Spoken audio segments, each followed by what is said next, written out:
is a command, and God likes that joy in that command. And if you fail it, just as you give a command to your children and they fail it, you know, you take it lightly with them, you're going to flog them, punish them.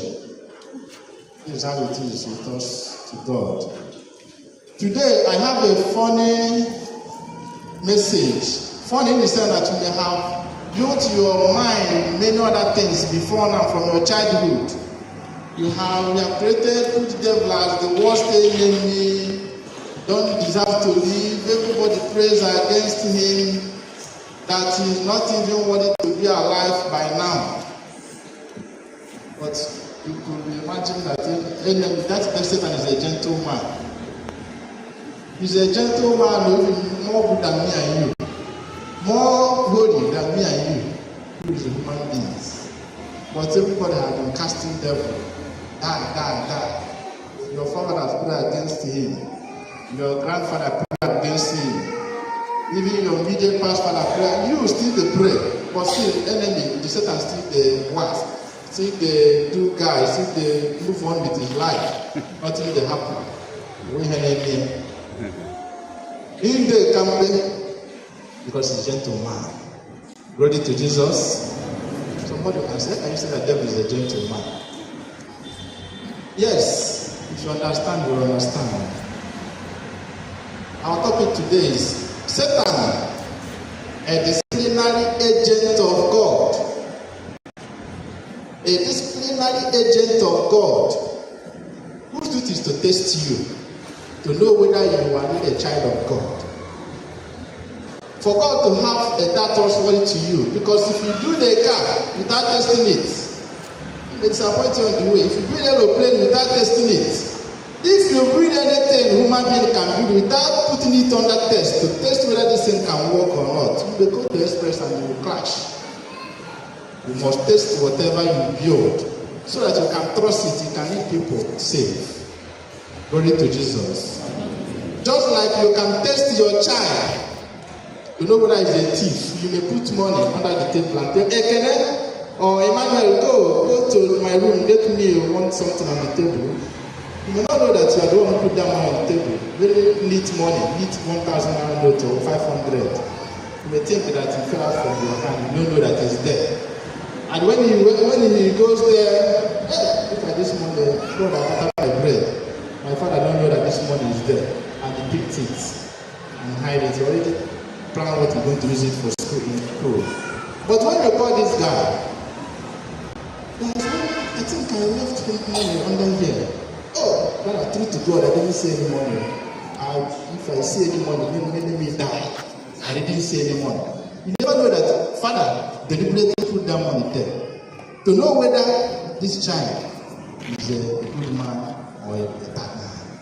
If that child sees that money and bring it to you, Father, I saw this money just lying as if it fell out from you on the table. You collect it from you. Oh my God, my son, thank you very much. At that moment, you have tested that child. Glory to Jesus. If anybody brings any accusation for him outside, you defend that child that I know my son. You cannot steal. But somebody who ended up collecting the money, he swear that if I am one that take this money, let me die. That boy has incurred your wrath. Anybody who brings any accusation from him, you be helpless. Because you will not be happy that your son is a thief. You don't know how to say, yes, I know. You are trying to defend them. First, you know that your son is a thief, your daughter is a thief, but because of shame. So you must have tested your children to know whether they are or not. Without testing, you cannot trust. Are you with me? You become a slave. Look at how you tested Christ. And Christ defeated him 3 times. If you are son of God, command this. You know that Christ is hungry. Command this stone, let it become bread. You know that God can do it. What you say? Man does not live by bread alone. Second one, they carry him to the pinnacle of the temple. Throw yourself down. Even if he quoted the Bible, you know they will know Bible more than yourself. Quoted Psalm 91. The angel, God has given an angel of authority that you will not wound your leg. He will carry you. I think Psalm 91 verse 12 or 13. So you get it there. Quoted the Bible. And same Christ quoting the same Bible said, the Bible also said, do not put the Lord your God to the test. The third one, he took him to the high mountain, where he showed him the kingdoms of the earth and all the beauty, all the glories of the world. If you just bow down on me and worship me, all these things will be yours. Just like some of you are doing today, some of us belong to one court or the other. If you kill this person, if you do sacrifice, all this kingdom will be your own. All the money on earth will be your own. All the properties, and you foolishly believe them. When he told Christ, all this I will give to you, God said, get out from me, Satan. For the Bible says, you worship only God and serve only him. You have only one God and do what you serve only him. You see how Christ defeated the devil? And from that moment, whenever the devil sees Christ, you bow down. I know you are son of God. Please don't punish us. Please don't punish us. You know you are a child of God. From that moment, you respected Christ to the core.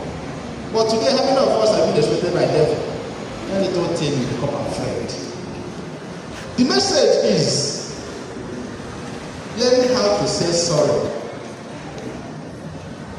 Learn how to say, Father, I am sorry, even if you made a mistake in life. Look at what happened to Adam and Eve. God created everything. Fruits, vegetables, what can help you and me to enjoy life. Just like he created the time of Adam and Eve. He created only fruit in the Garden of Eden. And created man. Because God prepared the world and even the house before we were born. Prepared everything, my air, my sunlight, our rainfall.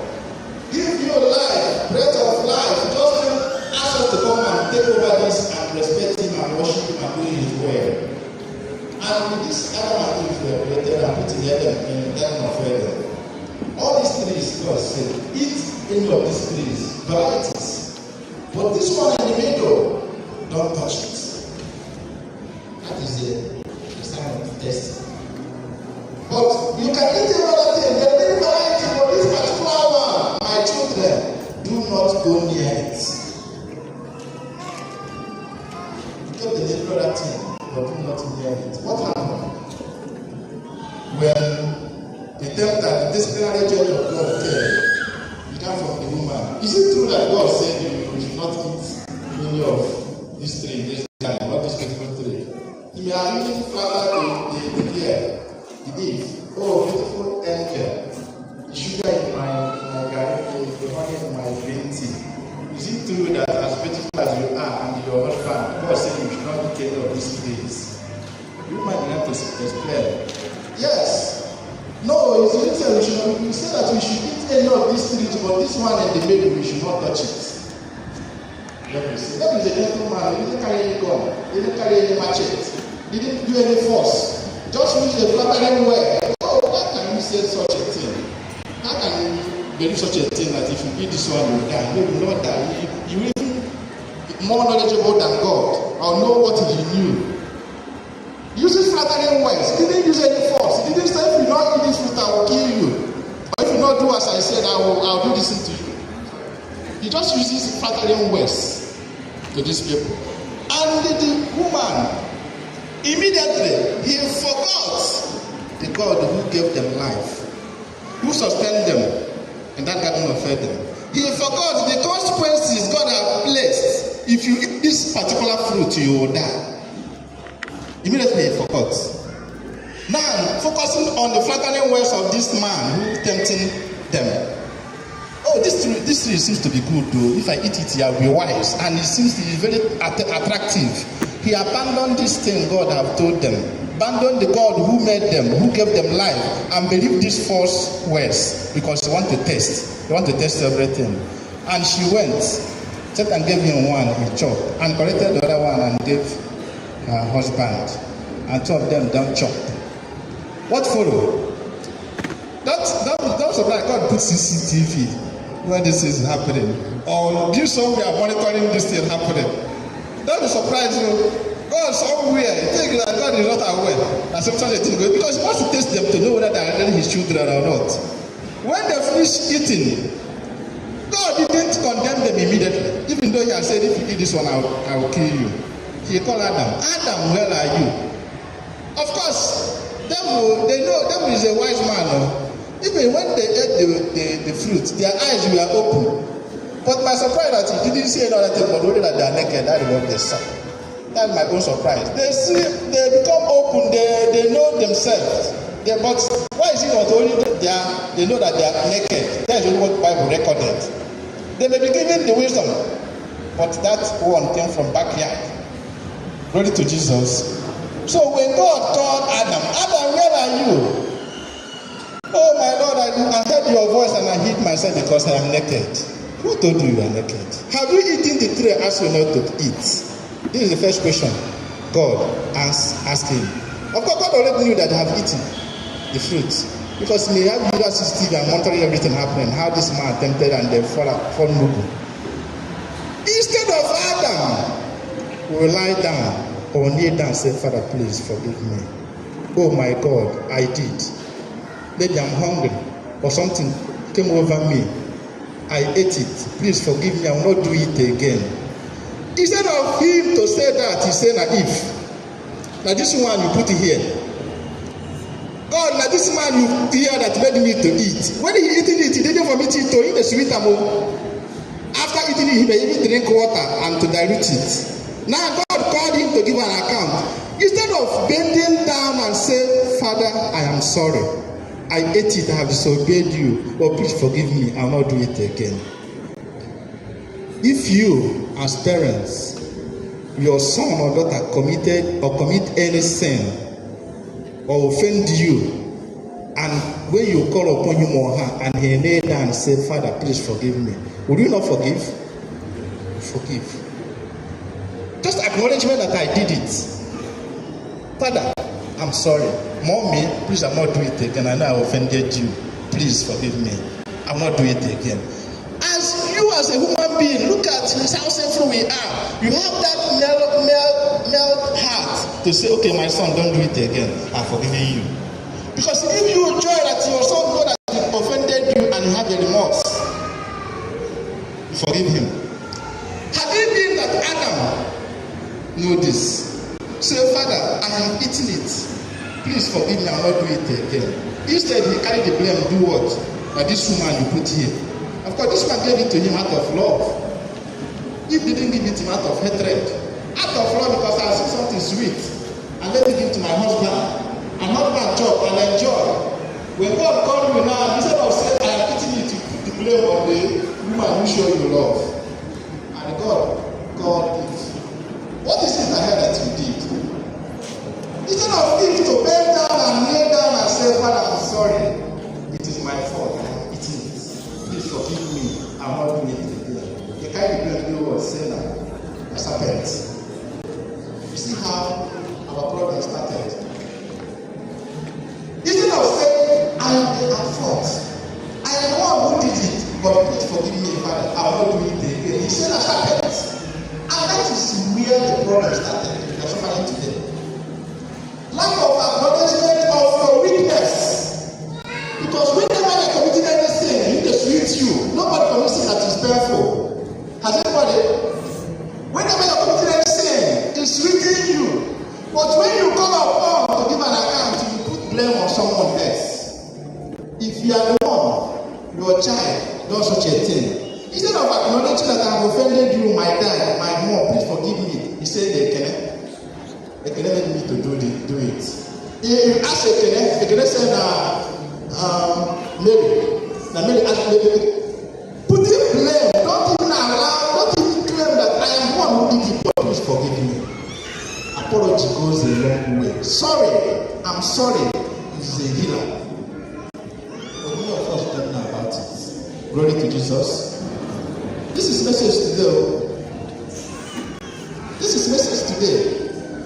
Many of us, God knew that it would be like this. And before he left this world in the person of Christ, he left the sacrament of confession.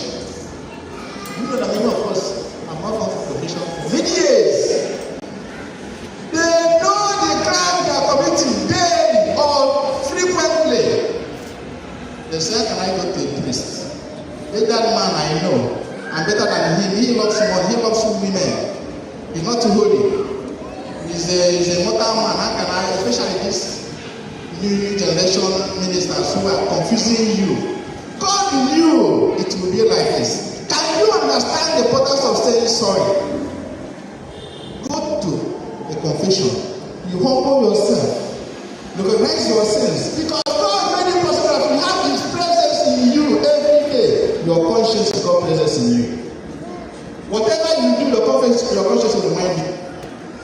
Whether you want to kill it or not, everybody has a conscience. Whatever you do in this life, your conscience will ring your conscience. Whether you did it right or did it wrong. And whenever it's beating you, which means you didn't do it right, it is God's voice telling you this thing you do is not good. But many people hide this evil. They don't go for confession. They never make any remorse. It is in confession that you will say, Father, I am sorry. I have offended. Not that someone made me to sin. But for you to carry it in mind, doesn't concern. I'm not go to a priest. I'll talk to God direct. Who told you? Who told you? Many people carry there are evils, dangerous things in their mind and dying gradually. That's why some of them, after some time, they quit the church. Or rather, they leave the Catholic Church. How can I go to a priest and confess? Because there are many churches, there are many ways to go to heaven. You don't know what God has did for you, establishing this church, not Catholic, in the world. All these things we do, each time has a season, has its purpose. It's for you and for me to prepare you for journey ahead. But people come and tell you all these things is jargon. Come, let me tell you the fact. Bible don't talk about, Bible don't say, don't believe them. Glory to Jesus. Many of us have committed worst. And fail to say, I am sorry. You still carry it around. And you are dying. You may have money. You may have many money. You may have all the things you want to make in this life, but you are not happy. Your conscience continuously beats you. Fear. Imagine somebody will be walking on the road and security will be right and left, front and back. Because he's even afraid in the daytime. In the night, I don't know whether the security will be on his bed with God before he sleeps. I don't know how those people have their sleep. Whether they sleep at all, they take paracetamol or medicine for sleep. Because we are afraid. Your conscience will always remind you that this thing you do is evil. Why not humble yourself, go to confession and say, Father, I am sorry. Because Adam and Eve failed to say that they are sorry. That's why we are in trouble today.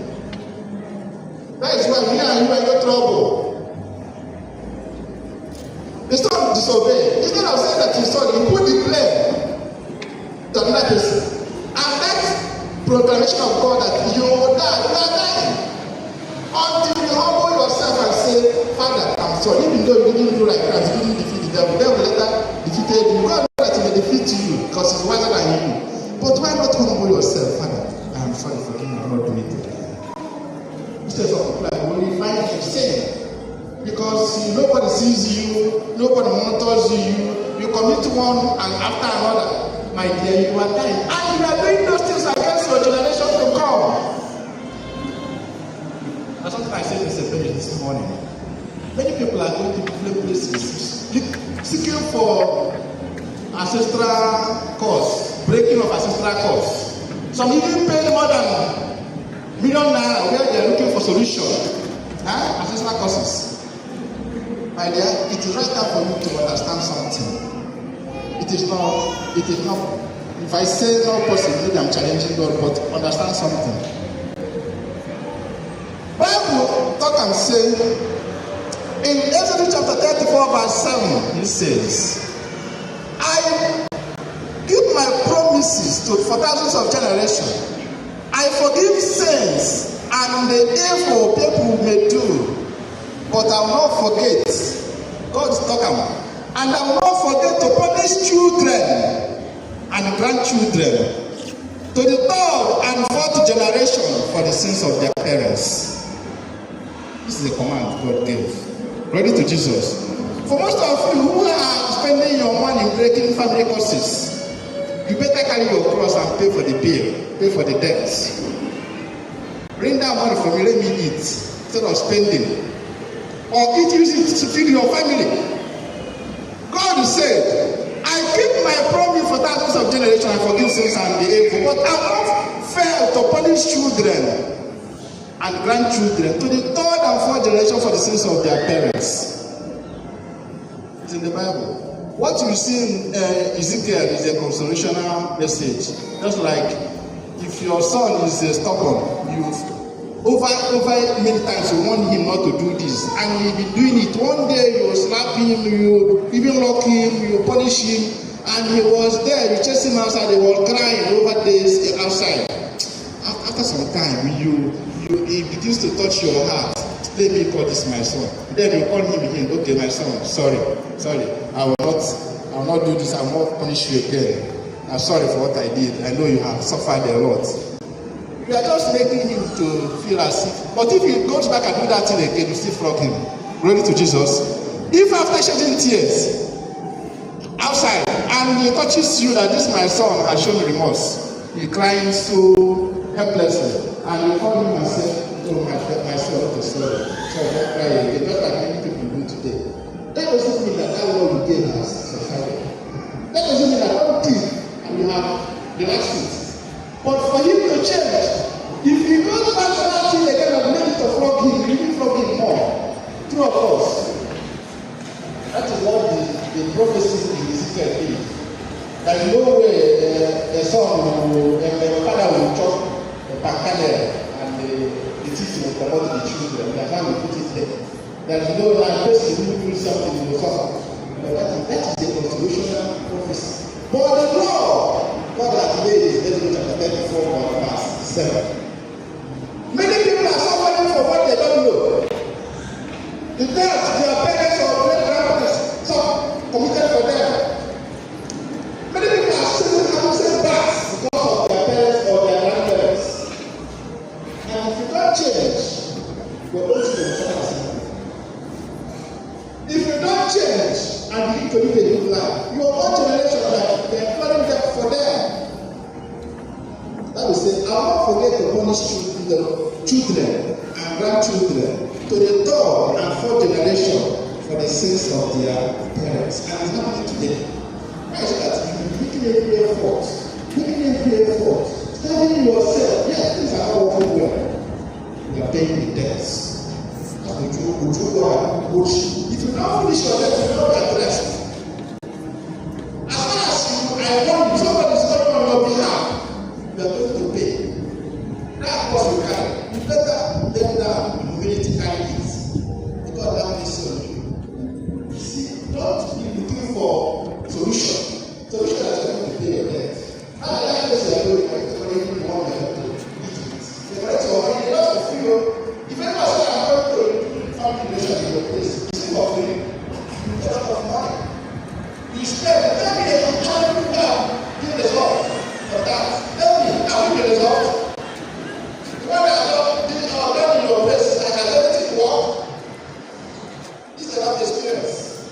This is a practical enough experience. And if we don't change, as we're hearing this voice, your children are going to start the same at your back. And wherever you are, whether you are in the word of spirit, word of death, whatever happened to your children, happened to you then. Because you and your children are the same.